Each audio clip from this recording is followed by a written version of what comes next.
Continuing to read from A Mountain in Tibet, from page 157.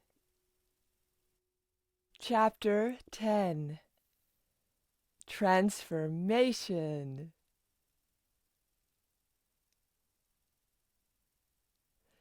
The turning points of our lives are sometimes vivid and sometimes muted.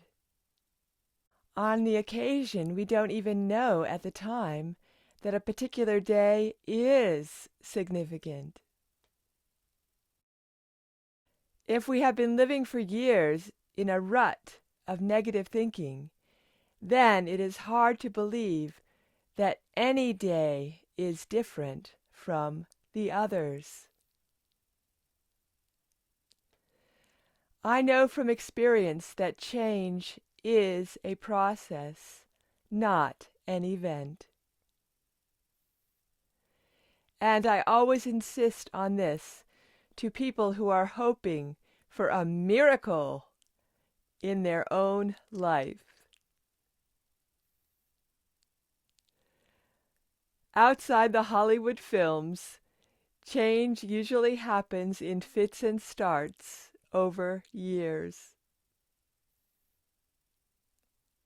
Not with dramatic gestures that alter everything in 10 seconds flat.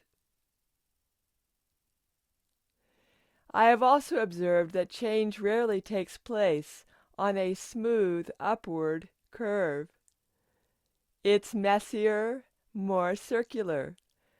We must slide back before we go forward, or we stall and drift, sometimes for years, as was the case in my own life.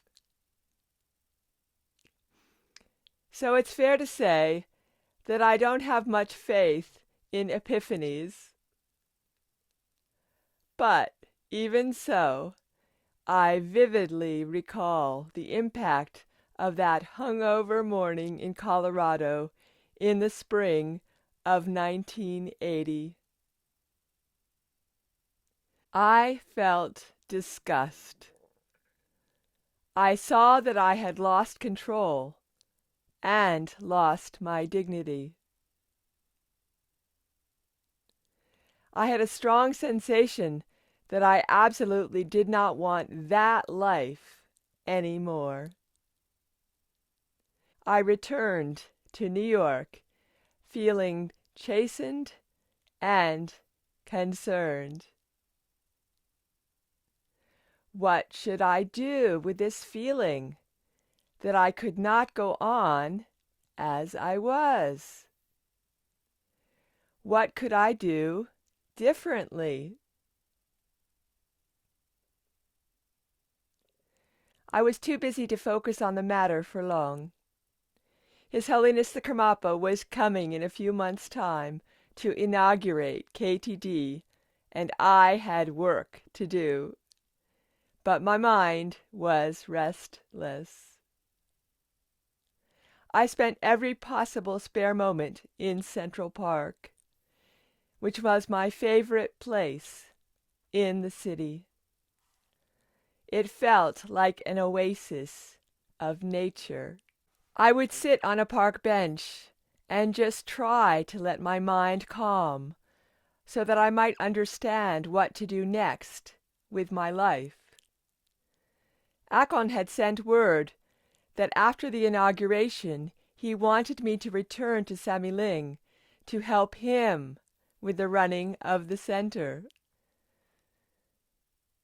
Now that I had acquitted myself well, he wanted me back.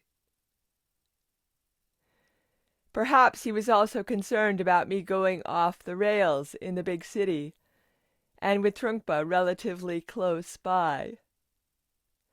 I think he wanted to have me back under his wing. The problem was, I had absolutely no desire to do more administrative work. I would have felt as if my life was moving backwards, returning to Scotland and that world where Akon ruled. But what could I do instead? Time seemed to be running out for me. Where were the freedom and purpose I sought? I had thought I would find them in the States. But here I was, 37 years old, 5 years after I arrived, and still so confused. I would try to get my thoughts in order as I watched people come and go. Central Park might have been beautiful on a sunny afternoon, but in those days it was regarded as dangerous, and there were always lots of policemen, mostly white, stopping and searching mostly young African American and Puerto Rican men. If they didn't have the right papers, the unspoken rule was that they would have to slip the cops some money. The police just ignored me. I was an Asian man in a smart 3-piece suit. I think they couldn't work out which category to put me in. The whole city was far edgier than it was in these days. There was a lot of crime, violence, racial tension, and poverty. I began to see this side of New York more and more clearly. One day when I was walking up Broadway, I saw a massive guy hit an innocent woman in the eye. She lay on the pavement screaming for help, but nobody came. I could not understand it. I rushed to her side and asked people in the street why they were not helping. They told me that if I got involved, the police would question me for hours. I felt that my better instincts, like everyone else's, were shriveling up. We were all, black, white, Asian, Latino, prisoners of this mentality in which compassion had been sacrificed to self-interest. We were only half alive. I had spent years living among the elites of Manhattan, Long Island, Washington, Boulder, and Los Angeles. For a long time I'd believed in the idea of America as an optimistic and equitable place, built on aspirations for a better life. Now I felt that my eyes had been opened to the poverty of this materialistic viewpoint. For millions of people, life was tough in the heart of the Western world. Even among the white middle classes whom I met at our center and Trungpas, I saw how unhappy people were. They were so attached to everything they had acquired, but on some level they knew it was worthless. I was lost, and I was waking up to the fact that almost everyone around me was lost too. There was an obvious exception in those who had stepped onto a spiritual path. Many of them were my Tibetan companions. Others were new to Buddhism, but all were sincere and humble. I had never been either of those things, especially not in my relationship with Dharma. But sitting in Central Park, I felt my mind settle down. Its waters were clearing, and I began to think I could make out my next step. His Holiness the Karmapa arrived in New York, and as usual, I was his official driver. Jamyang Kongtrul, one of his 4 heart sons, was traveling with His Holiness. One day, when just the 2 of us were in the car, Jamyang Kongtrul said to me, "You don't realize how well His Holiness treats you. Not even other High Lamas are treated like you. But you have no gratitude. You just take it all for granted." This really affected me. It touched my heart. I reflected that I was no longer young, and I was just wasting my life. I made a decision. It was time to renounce my old ways. Within days of this conversation, I'd resolved to ask the Karmapa to ordain me as a Buddhist monk.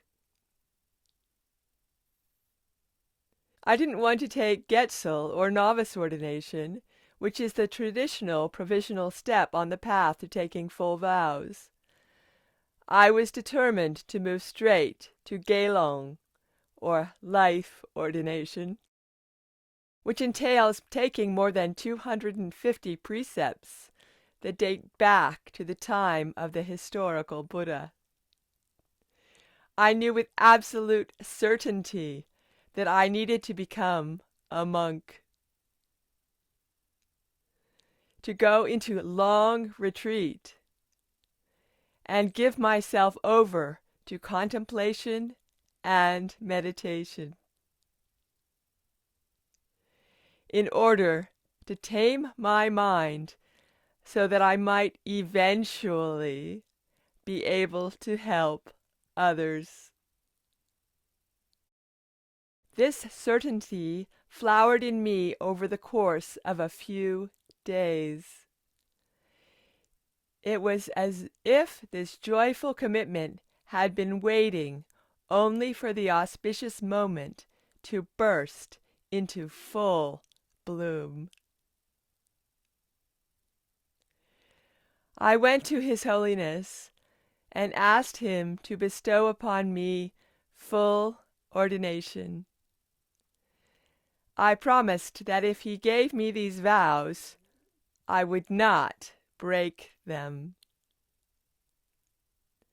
He was overjoyed.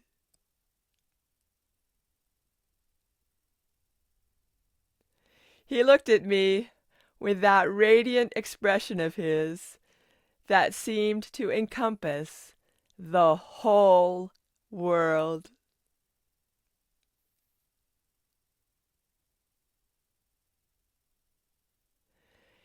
It felt a tremendous relief when His Holiness accepted my request.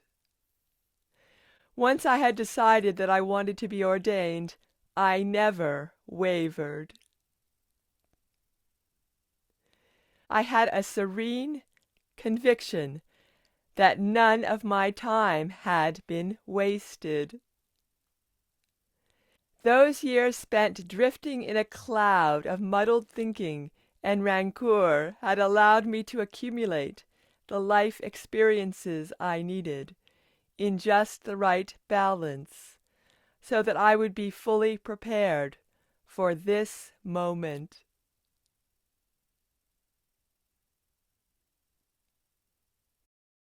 Many people at the time were skeptical. Some of the Tibetan community, including Akong, were horrified. He said to me, How do you expect to keep the vows when both Trungpa and I, who are recognized tulkus, could not keep our monastic vows in the West? If you break this vow, you will go straight to the hell realm in your next life.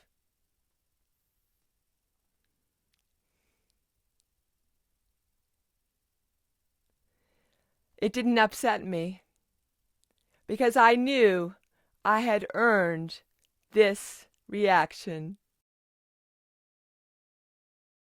I had never shown any serious interest in or sincere devotion to the three jewels of the Buddha, the Dharma, and the Sangha. True, I was absolutely devoted to His Holiness the Karmapa, and I respected Trungpa greatly. But I think many observers attributed that to the fact that the two of them had always been supportive of me personally. While that was certainly the case, I had learned so much from Trungpa and had been profoundly touched by the Karmapa. They had only readied me, almost without my knowing.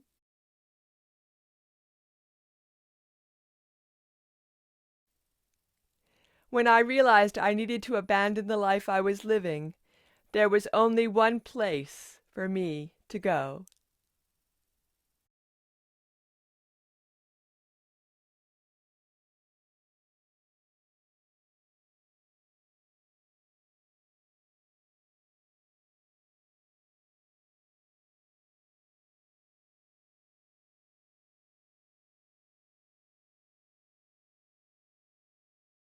Continuing our reflections from page 157. Well, I think that visit to the main park in New York, it opened Lama's eyes. Where he was staying before, people had loads of dough and their heavy indulgence with their money to go and see the poor side of people and what they were going through. So that did have a big thing on his mind, you know. And I suppose that got him starting to think about his ordination, you know, thinking. But it reminded me, it was a big giant leap, you know. It reminded me of Neil Armstrong when he landed on the moon. One small step for man, a giant leap for mankind. Yes. That's a giant leap for all sentient beings, you know what I mean? Amazing, dude. That was courage.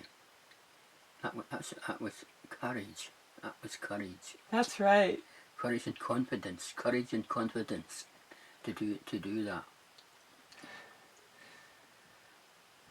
And he was also starting to see things much more clearly, as you said, when he was starting to see that there were divisions between the people that he had thought were just part of this one country full of optimism and positivity. He was starting to see there was an awful lot of suffering in that environment. Yeah, it shocked a lot of people with what he did. A lot of them we couldn't believe it, you know. That's right. What a turnaround. Yeah, well, that's the U-turn I was telling you about. Yes. That's right. Yes, the U-turn was made, Lama Yeshe.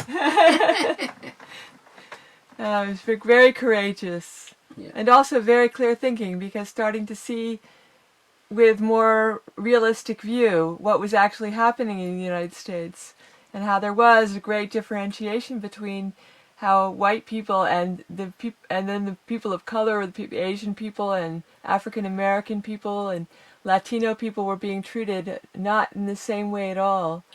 And in a beautiful park, there was actually a lot of racial discrimination and violence and difficulties, and police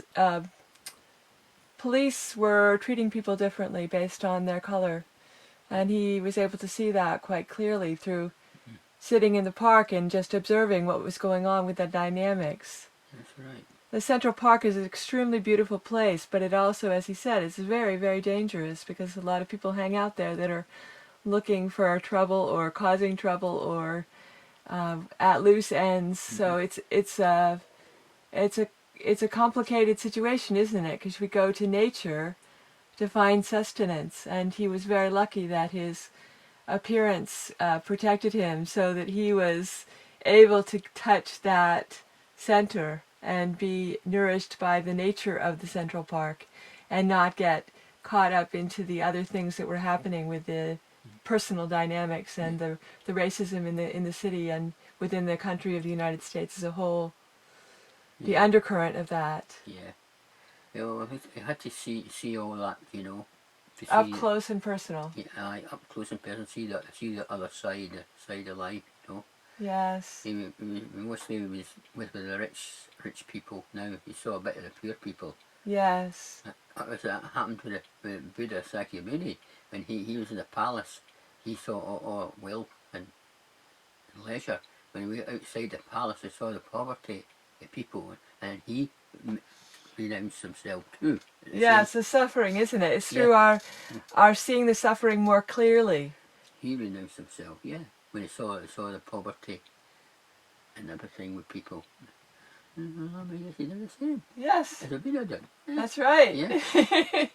The story repeats itself Yeah. in a different setting, but Yeah. the same dynamics. Yeah. Much, much later in history, in another part of the world altogether, but the Yeah. same level of seeing reality as it is, seeing things with the blinders removed, seeing clearly what's going on. Yes. As you say, the clouds started to get big, blown away. The Yes. dark clouds are blatantly blown away. We were delighted that Lama Yeshe Rinpoche had this happen. It's quite a transformation. Yeah. It's very beautiful, and he's telling it very clearly so we can actually see that the inner and the outer world were both being transformed, both what was going on inside of him and his perceptions of how people were relating to each other and where he was. Like further back when he was wondering, what can I do, what can I say? Well, that was the answer. Yes. That was the answer. It presented itself, yeah, didn't it? that was his answer, but I didn't seem to. I don't know whether it appealed to him at that time or he was aware of it at the time. But it developed. Well, anyway, it developed anyway. Yes, he got to his destination. Yeah. And how beautiful that his love of nature as a child could be something he could tap back into and find himself nourished and find his answers in that beautiful setting. Yeah. In the park. Yeah. So shows you Karmapa's magnetic powers. Yes. It keeps drawing him all the time. It keeps drawing him all the time. His magnetic powers. Yes, he's so lucky their paths crossed. And clearly, from what Jamjong Kongtrul said to him in the car, Karmapa had perceived that they had a special relationship, and that they had been together before, no doubt. And this was another opportunity to keep working together and encouraging one another. Yeah, that's right. Because by his faith in Karmapa, he was giving Karmapa a beautiful thing too. Yeah. Because that faith and devotion would have helped the Karmapa. Well, and likewise, Karmapa's example and inspiration was enabling him to touch his Buddha nature and activate that as well. Well, when he decided to make his wish to take full ordination, Karmapa was radiant with joy. That's right. Radiant with joy. He couldn't have given him a better gift. Saying to him, at last I captured you. I got you. So this is the chapter on transformations, and it's just gotten off to a start of Lama Yeshe Rinpoche taking these first steps towards a very big and profound transformation. A giant leap. A giant leap, as Yeshe is saying. To benefit all sentient beings, for which we are extremely grateful and appreciative. Yeah, so. Are you happy with that? Why not? Yes. And are you happy with that? Yes. Wonderful. We're both happy. We share in Karmapa's joy at Lama Yeshe Rinpoche's decision. Yeah. And we share in Lama Yeshe Rinpoche's joy that he carries into all of his activities.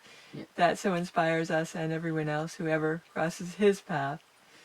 So thank you, Lama Yeshe Rinpoche. So, yes, that taking ordination, that Mikamapa, that purified all his negativity was all cleared away. Yes. It's cleared, all his negativity is cleared away with that, taking that. Taking it in that way with that individual. That's right. That's the power of it. Yes. So,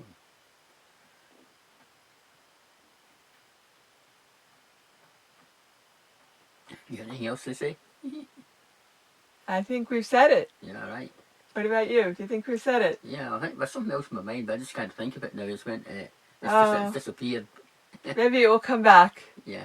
Do you want to give time to it now? Let me think.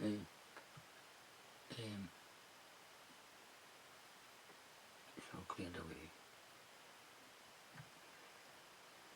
Oh, that's okay. We'll leave it at that.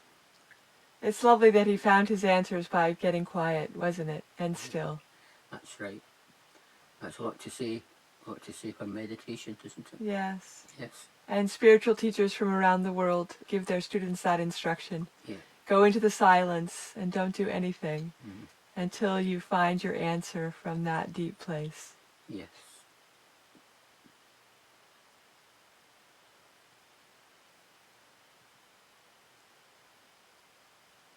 Yeah.